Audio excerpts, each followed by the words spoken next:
7 kabupaten kota di Sumatera Selatan memberlakukan pembatasan kegiatan masyarakat berbasis mikro atau PPKM Mikro, didasari status daerah yang masih zona orange. Hal ini diharapkan dapat menekan angka penularan yang terjadi di daerah tersebut. PLT Asisten 1 Pemprov Sumsel, Ahmad Najib mengatakan, PPKM Mikro merupakan tindak lanjut instruksi Mendagri nomor 7 tahun 2021 tentang perpanjangan PPKM berbasis mikro. Gubernur Sumsel kemudian menetapkan 7 daerah menjalankan PPKM Mikro.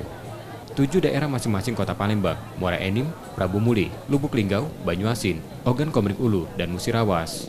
Dalam skenario pengendaliannya, langkah yang dilakukan adalah menemukan kasus suspek dan melacak kontak erat, dilanjutkan dengan isolasi. Keputusan itu mewajibkan kepala daerah segera membentuk posko penanggulangan COVID-19 dari tingkat kelurahan sampai rukun tetangga. Sementara anggaran pelaksanaan PPKM Mikro dibebankan pada setiap tingkatan pemerintahan dan bisa menggunakan dana desa. PPKM Mikro itu diberlakukan sejak 6 April hingga 19 April 2021. Namun jika status di daerah belum membaik, PPKM akan diperpanjang.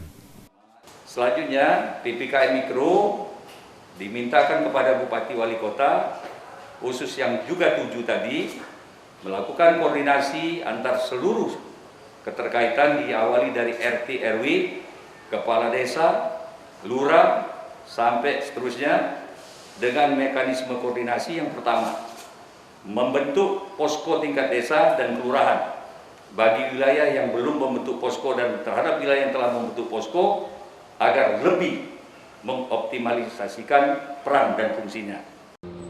Terkait sanksi, pemerintah mengacu pada Perda Sumsel nomor 1 tahun 2021 tentang peningkatan disiplin dan penegakan hukum dalam pencegahan dan pengendalian wabah penyakit menular berupa sanksi pidana dan administrasi. Tim Liputan Kompas TV, Palembang.